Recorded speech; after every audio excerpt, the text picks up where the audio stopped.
성경 말씀을 봉독하겠습니다. 성경 말씀은 고린도전서 15장 10절 한 절 말씀입니다.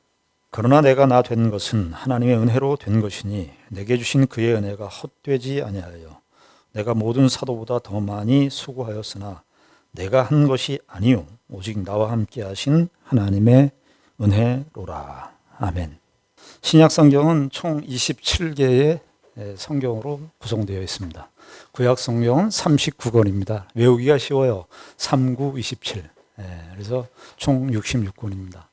신약은 27권의 성경으로 우리에게 지금까지 전달해 오고 또 전달이 됐고 1세기서부터 21세기까지 지금 오는 동안 하나님의 말씀을 그 신약 성경 27권을 통해서 우리가 많은 은혜를 받아왔습니다.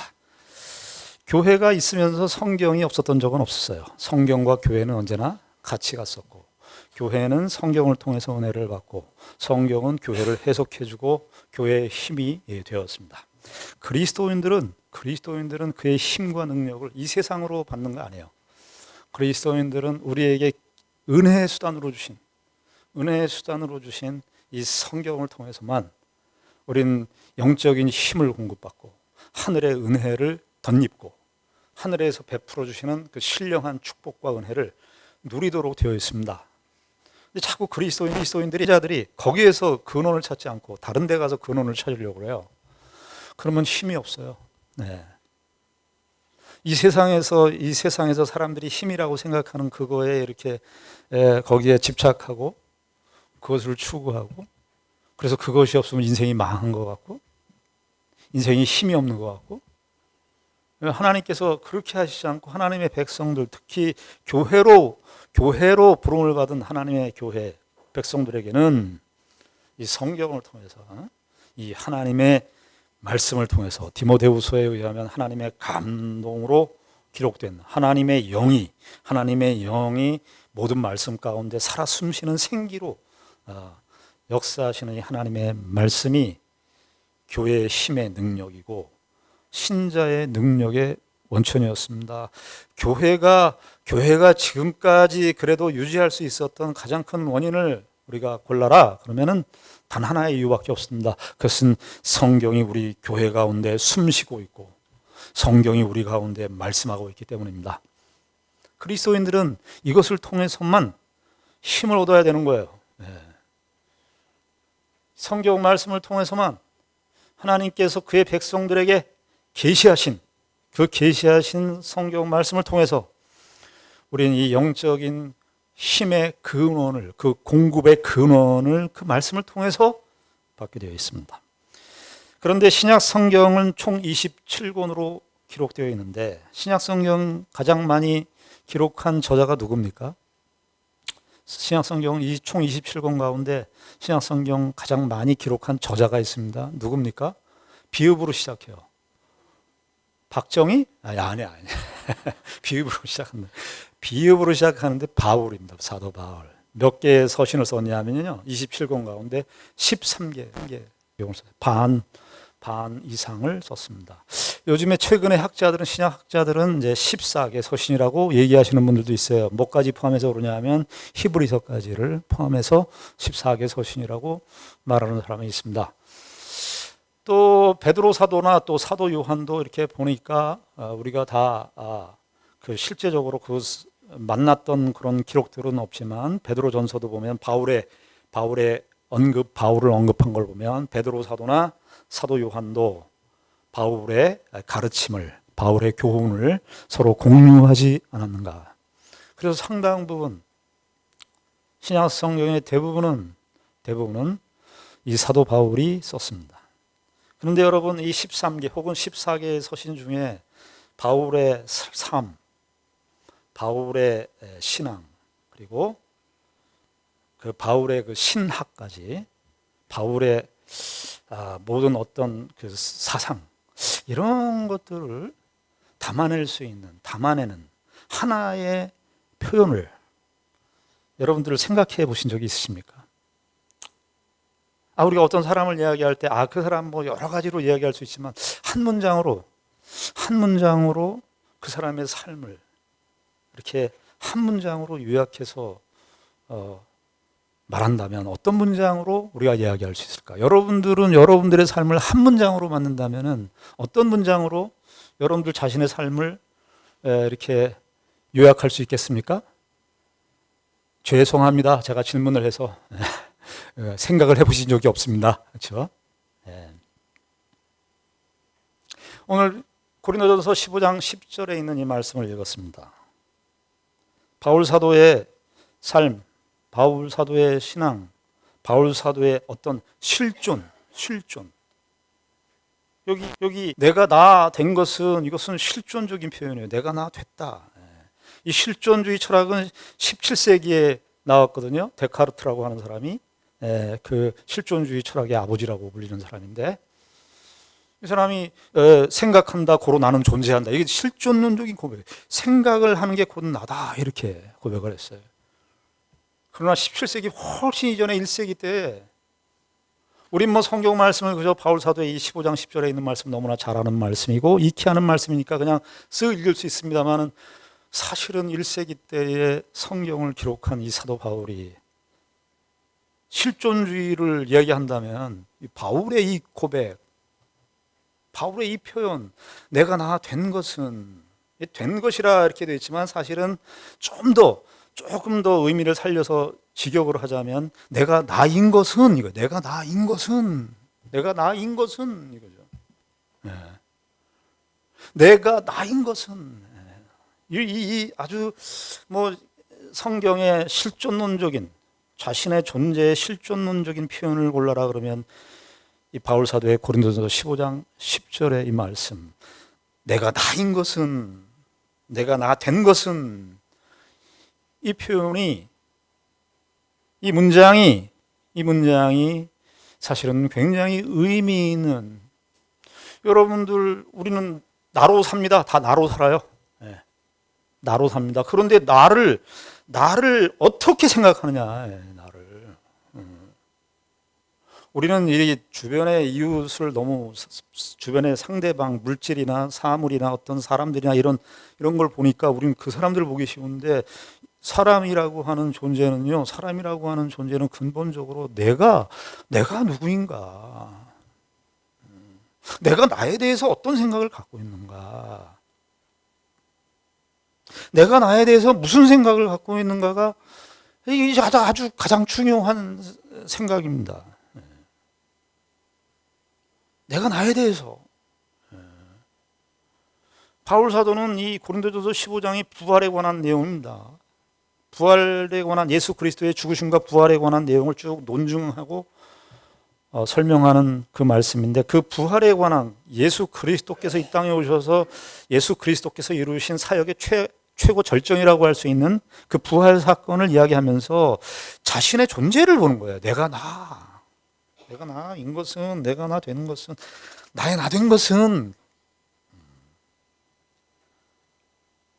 여러분들은, 우리는 이 내가 나의 나, 이것이 너무 생각이 결핍이 돼 있어요. 이런 생각이 굉장히 부족해 있어요. 그래서 다른 사람들은 잘 해석하는데, 내가 나에 대해서.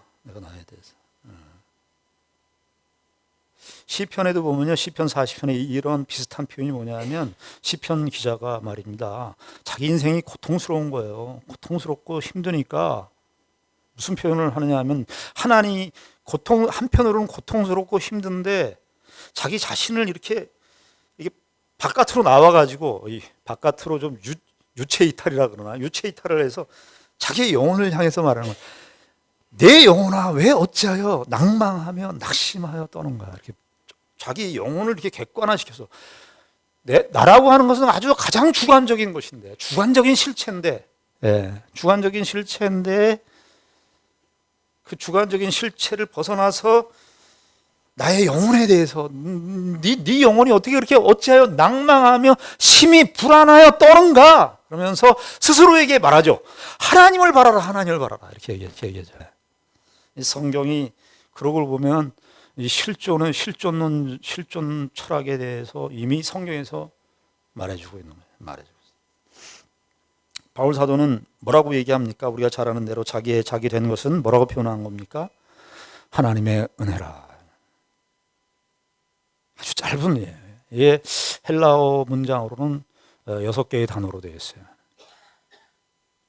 여기 우리 한글 성경에는 내가 나 된 것은 이게 먼저 나와 있지만 헬라어 성경은 하나님의 은혜가 먼저 나와요. 하나님의 은혜가 내가 나 됐다. 과거사도 아니에요. 이게 현재 진행형이에요. 내가 나 되어가고 있다. 네, 되어간다 이런 뜻이에요. 근데 이 하나님의 은혜는 우리가 그리스도인들이 교회 생활하면서 신앙생활하면서 은혜라는 표현을 우리가 가장 많이 씁니다. 그런데 우리가 은혜를 쓰는 것은 사도 바울이 그렇게 표현을 해줬기 때문에 우리가 그렇게 받아서 우리가 은혜라는 말을 씁니다만은 사실은 그 당시 때 이 은혜, 특별히 하나님의 은혜라고 하는 것은 은혜라고 하는 것은 바울 사도가 만들어낸 그 하나님의 은총을 받아서 만들어낸 아주 깊은 표현이에요. 하나님의 은혜. 네. 그런데 바울이 지금 자기 자신의 정체성에 대해서 지금 얘기를 하는 거예요. 어떤 면에서 내가 나를 바라보는데 내가 나에 대해서 나는 어떻게 생각하느냐? 그게 하나님의 은혜다. 그런데 여러분 바울 서신을 여러분들 보시면은 사도행전이라든지 바울 서신을 보면 바울이 이 고백, 우리가 유명한 고백인데 내가 나인 것은 하나님의 은혜로 된 것이니 복음성가도 모든 것이 은혜 이 복음성가 있지 않습니까? 그거보다 훨씬 더 근본적인 차원이에요. 이 차원은. 그런데 바울 사도가 이 고백을 하는 것이 이 고백은 나의 나 된 것이 하나님의 은혜로 됐다. 아주 그 감동 어린 그 고백이고 참 자기의 실존적인 그 고백인데 이 고백을 사도 바울이 처음부터 소유하고 태어날 때부터 가졌던 관점은 아니었습니다. 이게 중요합니다. 고린도전서 15장 10절에서 바울이 나의 나 된 것은 하나님의 은혜로 된 것이니 이렇게 하니까 바울 사도는 그 훌륭한 사도고 그러니까 교회도 많이 세우고 3차 선교 사역을 하면서 많은 그 헌신과 수고를 했던 사람이니까 그분은 나인 것이 하나님의 은혜로 된 것이 당연히 그럴 만하지 그렇게 우리가 생각할 수 있는데 바울 서신 또 사도행전 내용을 보면 바울은 원래부터 이 관점을 가지고 있었던 사람이 아니었습니다. 바울은 우리가 다 찾아볼 수 없지만 바울이 자기가 원래부터 하나님 내가 나인 것이 하나님의 은혜로 된 것이다. 이 생각을 원래부터 갖고 있지 않고 살았다는 사실을 빌립보서 3장에서 이야기합니다. 여러 군데에서 이야기하지만요. 빌립보서에서 3장 5절과 6절을 보시면 바울 사도가 자기가 원래 자기가 가지고 있었던 생각, 자기의 자아에 대해서 가지고 있었던 그 생각, 나는 하나님의 은혜로 된 것이다. 이 생각, 이 이전에 이 어떤 관점을 본능적으로 갖고 있었냐 하면은 3장 5절 6절입니다. 나는 8일 만에 할례를 받고 이스라엘 족속이요 베냐민 지파요 히브리인 중에 히브리인이요 율법의 의로는 바리새인이요.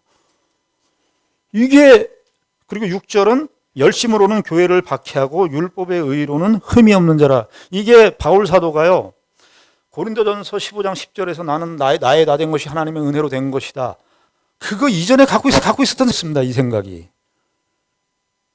나는 이 5절은 뭐냐면은요. 좀 5절과 6절을 분리해서 생각하면 5절은 뭐냐면 나는 태생이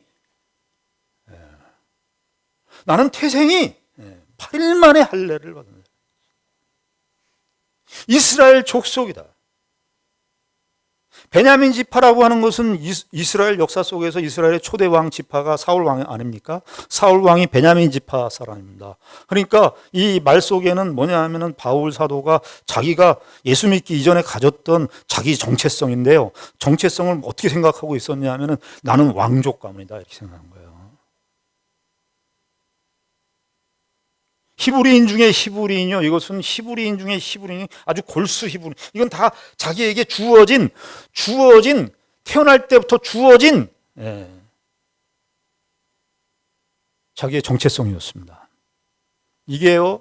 바울이 자기를 이렇게 드러내는 자기의 정체성을 밝히는 데 있어서 늘 가지고 있었던 생각이었다는 겁니다.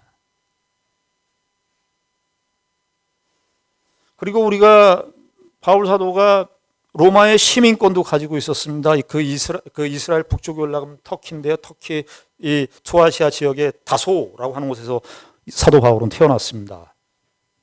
사도 바울은 다소, 그 당시 때 로마가 통치하고 헬라 로마가 통치하던 그 시대인데 다소는 아주 유명한 우리식으로 얘기하면 강남 같은 도시였습니다. 거기서 다소에서 태어났기 때문에 유대인이지만 디아스포라 유대인이지만 사도 바울은 로마의 시민권을 태어날 때부터 가지고 있었던 사람이었습니다. 로마의 시민들의 특권은 이루 말할 수가 없었습니다. 시민권이 가지고 있는 그 특권은 로마의 시민권이 되면 살인을 해도요 바로 기소할 수가 없어요.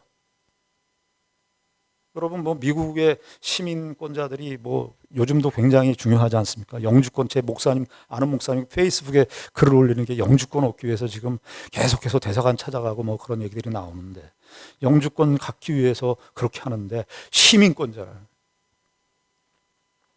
바울은 정말 흠이 없는 사람이었습니다. 6절에 있는 것처럼 나는 열심으로는 교회를 박해하고 율법의 의로는 흠이 없는 자였습니다. 이것은 자기가 그런 태어날 때부터 갖고 있었던 자기의 정체성이고 6절은 자기가 실제적으로 삶을 살아가는 데 있어서 자기는 흠이 없었던 사람이었습니다.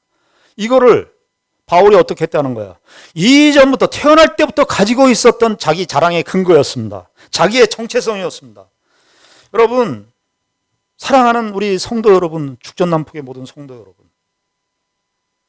우리는 사도 바울과 같은 이런 이전의 정체성에 묶여 있진 않나요? 사도 바울처럼 우린 유대인으로 태어나지 않고 가말리엘 문화도 아니고 베냐민 지파도 아니고 히브리인 중에 히브리인으로 태어난 것도 아니고 할례를 날 때부터 할례를 받은 사람은 아니지만 우리는 이 세상에 살면서 다른 모양으로 다른 모습으로 우리가 예전에 예수 믿기 전에 가졌던 우리의 신분, 이 세상에서의 위치, 어디에서 태어난 것, 우리나라 또 대표적으로 사람들이 그 편견으로 작용하는 직간접적으로 혹은 무의식적으로 자랑 그 근거로 삼고 있는 것이 뭐냐면 학교 어디 나왔냐 학교. 교회도 예전에 가보니까 저도 교회 가보면 항상 물어봐 어느 학교 나왔어? 아버지는 뭐 하시노? 이것이 말이죠. 사도 바울이 그 당시 때 예수 믿기 전에 가졌던 정체성이고 우리 모두가 다 예수 믿기 이전에 가졌던 소위 크든 작든 이 세상에서 작은 것을 이루든 큰 것을 이루든 그 업적이 크든 작든 간에 예수 믿기 이전에 가졌던 우리의 정체성이었습니다. 그래서 그거 가지고 생각하고 판단하고 그래서 그런 정체성이 나에게 부족하면 열등하다고 생각하고 그래서 어떻게 해서든지 발돋움해서 말입니다. 발돋움을 해가지고 어떻게 해서든지 요즘 말로 스펙을 채우고 여러분요 이런 그 바울 사도의 이 예수 믿기 이전에 있었던 자기 정체성에 대한 이 생각은요 구약 시대에 요즘에 새벽 기도 때 다니엘서를 보는데 다니엘서에 보면은 느부갓네살 왕 제국의 그때 바벨론 제국의 왕이었거든요. 느부갓네살 왕 벨사살 왕이 등장해요. 그 느부갓네살 왕이 성전에 있는 기물을 다 파괴한 사람이에요. 다 가지고 온 사람이에요. 그 사람이 뭐라고 그러냐면 느부갓네살 왕이 하늘까지 성을 쌓아. 내가 이렇게 되다 하는 사람. 이게 사도 바울의 지금 이 빌립보서 3장 5절과 6절에 나와 있는 이 고백이 이 표현이 문화와 양상만 다를 뿐 느부갓네살의 정신이고 벨사살 왕의 정신이고 제국이 갖고 있는 정신이고 세상이 갖고 있는 정신이에요 다.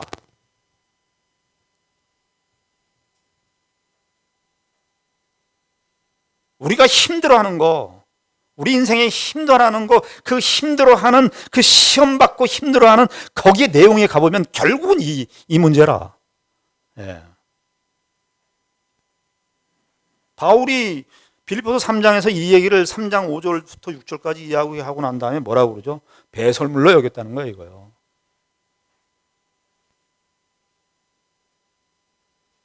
여러분, 배설물로 여기려면요, 큰 사건이 일어나야 돼요. 내가 돈 10억을 갖고 있는데 100억이 들어왔어. 큰 사건이 생겼어. 그거는 충격이 아니에요. 그거는 자기의 정체성의 변화가 일어나지 않아요. 그런 걸로는 정체성의 변화가 일어나지 않습니다. 이 세상에 있는, 내가 좀 뭔가 부족한 게 있는데 이 세상에 있는 어떤 것들로 채워졌어. 세상에 있는 그 모든 것들로 채워져서 내 정체성이 변하느냐? 변하지 않습니다.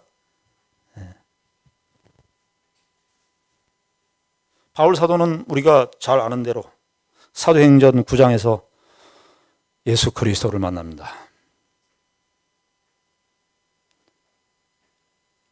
예수 그리스도를 만나고 나서 자기의 정체성을 비로소, 자기의 정체성이, 자기가 누군지, 자기가 어떠한 존재인지가 예수 그리스도에 나타나시는 그 사건을 통해서 보여준 겁니다. 여러분, 사도행전 9장도요, 우리가 해석을 할 때요, 야, 사도 바울은 얼마나 훌륭하고 대단한 사람이면 예수님께서 친히 부활하신 예수님께서 승천하셔서 보좌 위에 앉으신 예수님께서 어떻게 친히 내려와서, 야, 바울 사도는 정말 경건한 사람이구나. 그 반대입니다.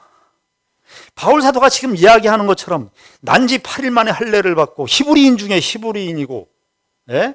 바리새인 중에 가말리엘 문화에서 가장 잘 나가는 사람이고 산헤드린 공회의 가장 젊은 유망주였습니다. 로마의 시민권을 가지고 있었던 사람, 육적인 문제로 있어서는 전혀 문제가 없었던 사람, 모든 사람들이 부러워할 만한 사람.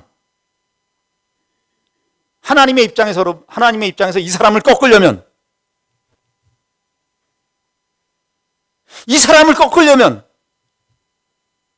어떻게 하겠습니까? 야, 너 예수 잘 믿어라. 성경 말씀 있지? 그 성경 말씀 읽고 예수 잘 믿어라. 이런 방식으로 바울이 회심할 것 같습니까? 이렇게 자아가 강한 사람인데, 교회를 위해서, 그게 하나님의 뜻을 위해서 교회를 핍박하러 간 사람이었습니다. 다메섹 도상에. 사도행전 9장의 사건은 바울 사도가 얼마나 경건했냐를 얘기하려고 그러는 게 아니라 오죽했으면 예수님께서 이렇게 나타나셨냐 하는 거예요. 오죽했으면. 이런 사람이니까 예수님께서, 야, 바울아, 너 왜 나를 핍박하냐 그래요. 예수님께서 사도행전 9장에 네가 핍박하는 예수다. 바울 사도는 그때부터 하나님의 은혜를 받았습니다. 바울 사도가 이제 갈라디아서 기록에 의하면은 바울 사도가 그때 예수님을 만나고 아라비아로 갑니다. 아라비아에서 3년 동안 아마 예수 그리스도를 통해서 사도들은, 그러니까 12사도, 바울은 12사도에 축이 안 들어갔으니까요. 12사도들은 예수님과 함께 동고동락하면서 3년간 공생하면서 예수님께서 가르치시고 교훈을 받았습니다만, 아마 그때 아라비아에서 예수님께서 이제 부활하시고 승천하시고 바울에게 찾아왔기 때문에 아마 3년 동안 예수님의 제자들보다 훨씬 더 자유로운 상황에서 사도 바울을 가르쳤을 거예요. 사도 바울은 가르침을 받았을 겁니다. 그 은혜가 무엇인지, 그 은혜의 성격이 무엇인지, 왜 예수님께서 나에게 이런 방식으로 찾아왔는지. 바울 사도가 고백하는 그 고린도전서 15장의 하나님의 은혜라고 하는 것은 그런 은혜였습니다. 바울 사도가 마지막에 쓴 서신이 디모데 전서입니다. 디모데 전서, 디모데 후서가 이제 바울이 자기가 죽을 날이 가까우고 이제 초대 교회를, 자기가 세워놓은 교회, 이후의 세대의 교회의 책임자를 맡을 디모데에게 편지를 쓰는 내용 속에 바울이 그 고백을 하는 거 아닙니까? 나는 죄인 중에 괴수야. 나는 죄인 중에 괴수야. 그게 나는 죄인 중에 괴수야. 뭐 도덕적으로 윤리적으로 무슨 큰 범죄를 해서 그런 정도가 아니라요. 자기를 아는 거예요. 나는 하나님의 은혜가 없으면 살 수 없는 자야. 저와 여러분들은 오늘 교회 오실 때 여러분들 거울을 보셨습니까? 거울을 보시나요? 거울 안 보신 분들 굉장히 자기에 대해서 자신감이 충만하신 분이에요. 거울을 안 보시고 오시는 분들은 정말 자신감이 충만하신 거예요. 저는 가만히 보니까 거울을 밥 먹는 것보다 더 자주 보는 것 같아요. 새벽에 일어나서 저는 이렇게 대중 앞에 서야 되고 새벽 기도도 인도해야 되고 머리도 이렇게 다 샤워도 하고, 그러니까 거울을 밥 먹는 횟수보다 자주 보는 것 같아요.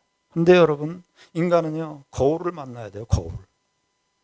자기를 알려면 자기를 비춰주는 그 거울을 만나야 돼요. 그 거울 중에 대표적인 우리 인생을 살아가면서 일반적으로 하나님께서요 우리를 모든 인류들에게 주신 건데 우리 자신을 알게 하기 위해서 다른 사람을 줬다고요. 다른 사람을. 여러분, 아담과 하와를 하나님께서 만드셨어요. 서로 거울이 되라고. 그 마틴 부보라고 하는 유대인 철학자가 있는데 그분이 그 나와 너라고 하는 책을 써서 아주 센세이셔널한 그 충격을 준 책, 아주 유명한 책인데 그 마틴 부보의 나와 너가 이히운투두 이렇게 독일어로 그 책의 내용에서 결국은 너라고 하는 존재 때문에 나는 태어난다 이렇게 얘기해요.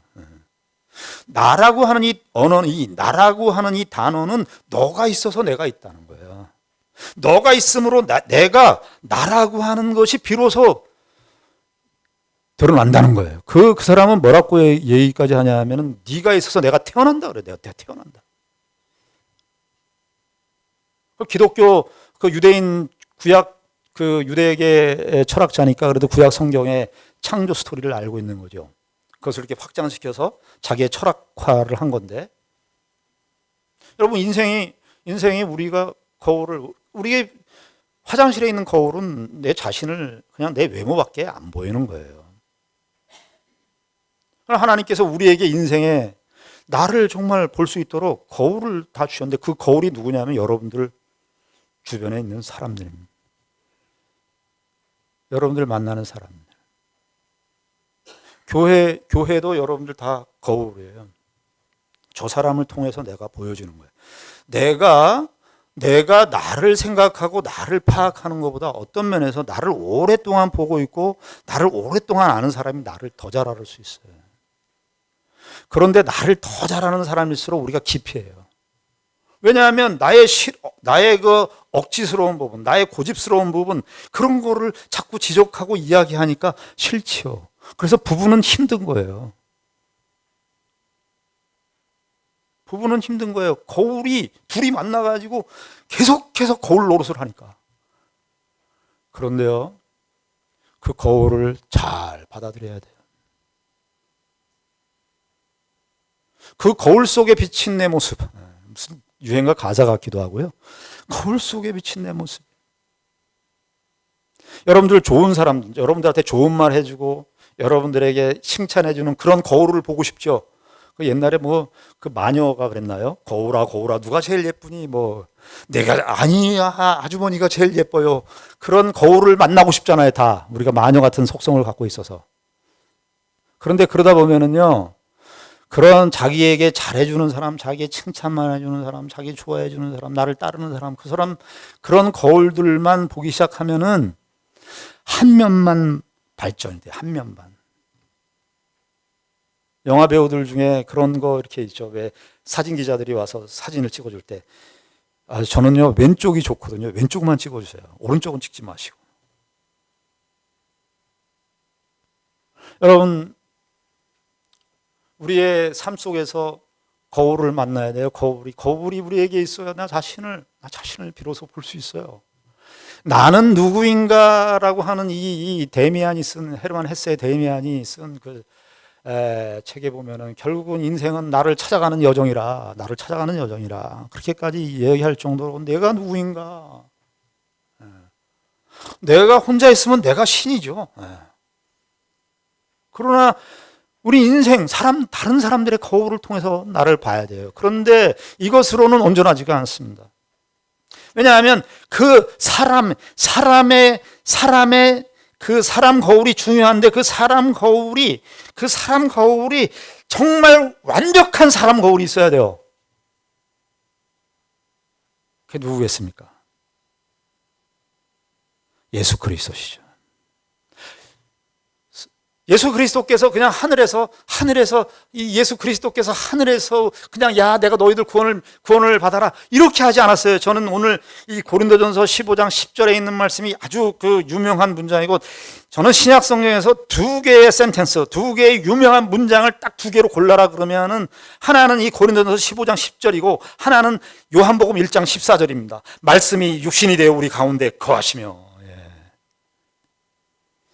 이 말씀이 육신이 되어 우리 가운데 거하시면 이 헬라어 문장은 8개의 단어로 돼요. 문장의 힘. 그런데 예수 그리스도께서 이 땅에 참인간으로 오셨어요. 참인간으로. 우린 예수 그리스도를 비로소 봐야, 예수 그리스도라고 하는 이 거울을 봐야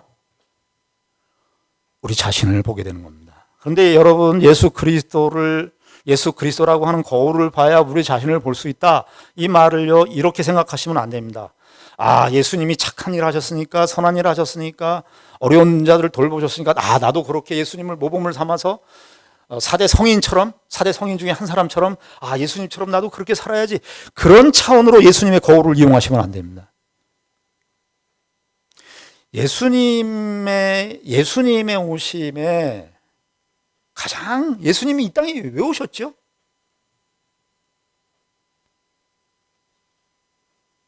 죄예요, 죄. 저는 예수님께서 만약에 말입니다, 우리의 죄 문제가 핵심이라면 바로 내려오셔서 십자가에 죽으시고 돌아가시면 될 것 같아요. 그런 생각 안 해보셨어요?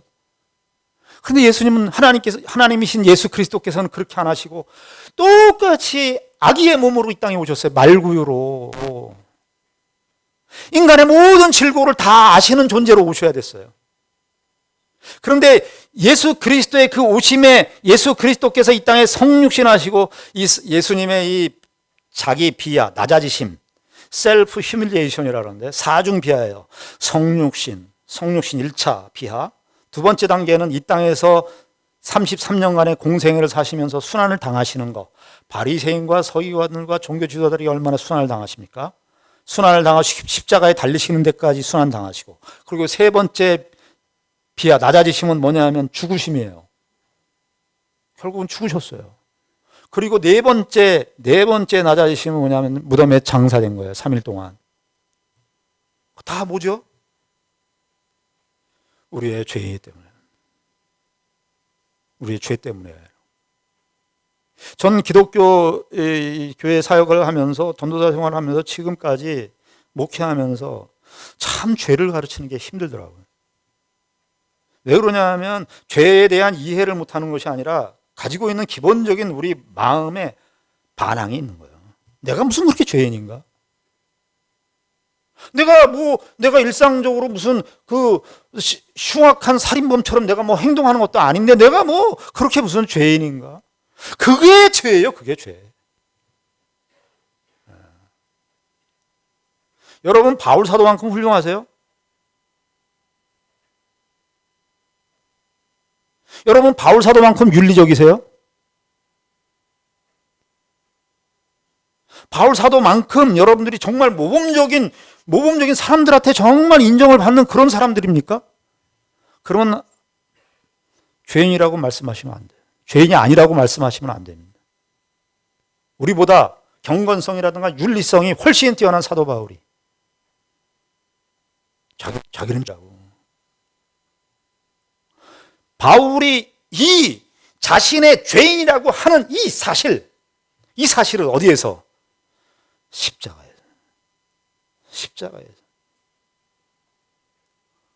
바울 사도의 13개의 서신은 그리스도의 십자가의 은혜를 빼놓고는 해석이 불가능합니다. 바울 사도가 고린도 전서 15장 10절에서 내가 나 된 것은 하나님의 은혜로 된 것이니 라고 하는 이 표현은 바로 그 예수 그리스도의 십자가 때문에 생겨난 은혜. 그리고 이 나 된 것, 이것이 계속 현재로 되어 있는 것은 자기도 계속해서 죄와의 싸움을 하고 있는 실존적인 상태를 표현하는 거예요. 현재형이니까. 그래서 바울은 계속해서 그런 얘기를 합니다. 나는 날마다 죽는다. 나는 날마다. 바울 사도 같은 사람이 날마다 죽으면 바울 사도보다 더 형편없는 우리는 매 초마다 죽어야 돼. 매 초마다. 그런데 바울 사도는 좀 더 확대해서 보면 이게 고린도전서 15장 10절에서는 내가 나에 대하여 갖는 관점이 있어요. 내가 나에 대하여 갖는 관점이 하나님의 은혜예요. 그런데 성경을 읽어보면, 바울 서신을 읽어보면 내가 나에 대하여 갖는 관점, 그것도 정체성이 아주 중요한 부분이지만 그것이 다가 아니에요. 내가 나에 대하여 갖는 관점이 다가 아니에요. 성경을 보게 되면 특별히 에베소 이제 로마서 설교를 하려고 그러는데, 이제 로마서 설교하기 전에 제가 미리 이제 바울 사도의 이 고백을 설교로 하는 겁니다. 그런데요, 에베소에 보면 바울 자신이 자기 자신의 내가 나에 대하여 갖는 관점이 다가 아니에요. 그리스도인들이 자기에 대해서 내가 어떻게 생각을 하는, 이게 다가 아니에요. 이 실존론적인 철학들은 다 거기서 멈추는데,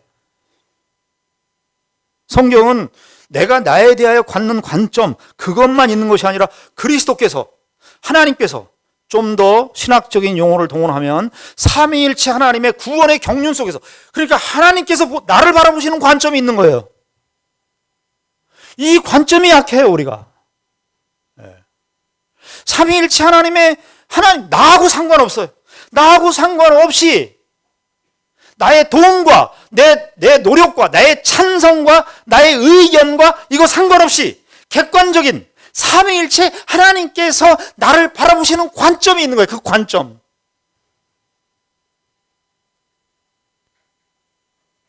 그 관점을 바울 사도는 여러 군데에서 말하고 있습니다. 로마서에서 말하고요, 에베소서에도 말해요. 그래서 에베소서에 보면은 뭐 다 이야기하면은 시간이 많이 가기 때문에요. 에베소 1장 5절에 보면 그 기쁘신 뜻대로 우리를 예정하사 예수 그리스도로 말미암아 자기의 아들들이 되게 하셨으니, 1장 11절 모든 일을 그의 뜻의 결정대로, 여기 그의 뜻의 결정대로 일하시는 이의 계획을 따라 우리가 예정을 입었다. 예정, 1장 5절에도 예정, 1장 11절에도 예정을 입어 그 안에서 기업이 되었다. 나를 바라보는데 내가 나에 대하여 갖는 정체성, 그것보다 어떤 의미에서 더 근본적인 정체성인데 하나님께서 우리를 바라보는 정체성인 거예요. 그것은 우리의 시간, 우리가 경험적으로 이 땅에서 사는 시간과 경험과 체험에 우리의 시간에서 벗어난 저 영원한 창세 전에 있었던 성부 하나님과 성자 하나님과 성령 하나님의 의논, 여기 그 뜻의 결정대로라고 되어 있는데 그 뜻의 의논하신 대상이 우리들이에요. 우리의 정체성은 근원을 따지고 거슬러 올라가면 삼일체 하나님의 그 결정의 그 계획 속에, 거기에 우리의 정체성이 있는 겁니다. 그러니까 그 얘기는 뭐죠? 여러분들이 이 세상에 살면서 무슨 일을 당하든, 어떤 일을 당하든, 어떤 조건과 어떤 형편 속에 있든지, 어떤 극악한 일을 당했든지, 하나님께서 우리에게 갖고 계신 그 정체성은 창세 전에 이미 딱 박아놓은 것이기 때문에 그 운명을 어떻게 할 수가 없어요. 왜요? 우리의 형편과 조건에 따라서 그 우리의 운명이 결정되어지지 않기 때문입니다. 그것이 하나님의 백성들의 정체성입니다. 참 이 삼일체에 관한 이 교훈 내용도 얼마나 우리가 신비롭고 은혜가 되는지 몰라요. 여러분, 창세기에 보면 하나님께서 이 세상의 만물을 창조할 때 피조물, 일반 만물, 동식물, 이런 우리가 보는 삼라만상, 온 우주는요, 하나님께서 말씀으로 창조하셨어요. 태초에 빛이 있으라 이렇게 빛이 얼마나 대단합니까? 그런데 그걸 말씀으로 창조하셨다고요? 하나님께서 우리를 구원하실 때는 어떻게 했습니까? 에베소서, 로마서 또 다른 서신서들을 다 보면 하나님께서 그렇게 하시지 않았어요. 창조 피조물을 만들듯이 이 삼라만당의 우주를 창조하시지 말씀으로 창조하시지 않고, 제가 이 표현을 그냥 이렇게밖에 쓸 수 없어요. 그냥 우리의 인간적인 표현인데 삼위일체 하나님 쪽에서 모든 걸 다 쏟아부었어요. 모든 걸 다 쏟아부어서 모든 걸 다 쏟아부어서 우리를 구원하셨어요. 삼위일체 하나님께서 그분 삼위로 계시는 그 하나님께서 그 모든 것을 다 동원하셔가지고 우리를 하나님의 자녀로, 하나님의 아들들로 세우셨습니다. 여러분, 우리가 누굽니까? 내가 나 된 것은 하나님의 은혜로 된 것이고, 삼위일체 하나님의 그 구원의 경륜과 계획과 그리고 역사 속에서 우리와 동행하시고 함께 하시는 그 구원을 우리에게 허락하셨습니다. 바울 사도는 그런데 이 고백을 하는 거야. 내가 나 된 것은 하나님의 은혜로 된 것이다. 저와 여러분들의 생애 속에서 우리의 삶의 현실은 여러분들이 어떤 삶을 살든 어떤 과정을 겪든 우리가 최종적으로 하나님 앞에 가면 우리가 유일하게 할 수 있는 고백이 있다면 이걸 겁니다. 내가 나 된 것은 하나님의 은혜였습니다. 하나님의 은혜였습니다. 저와 여러분들의 생애 속에서 이 하나님의 은혜로 저와 여러분들을 부르시고, 지금 나의 실존이 하나님의 은혜로 말미암아 서 있음을 날마다 기억하고 감사하고 찬송을 돌리시는 우리 모두가 되기를 바랍니다. 기도하겠습니다. 하나님 아버지 은혜를 감사합니다. 바울 사도의 그 고백을 함께 생각했습니다. 우리가 의지하는 것이 무엇입니까? 우리는 나 자신에 대해서 우리의 인생에 대해서 왜 이렇게 피곤해하고 힘들어하는 그 이유가 무엇입니까? 우리의 삶 속에 영원한 근원 되시는 이 하나님의 은혜를 떠난 것은 아닙니까? 아버지 하나님, 우리의 매일매일의 삶 속에서 이 하나님의 은혜를 날마다 고백하고 그 은혜로 말미암아 살고 있음을 증언하며 사는 우리 모두가 되게 하여 주시옵소서. 예수님 이름으로 기도드리옵나이다. 아멘.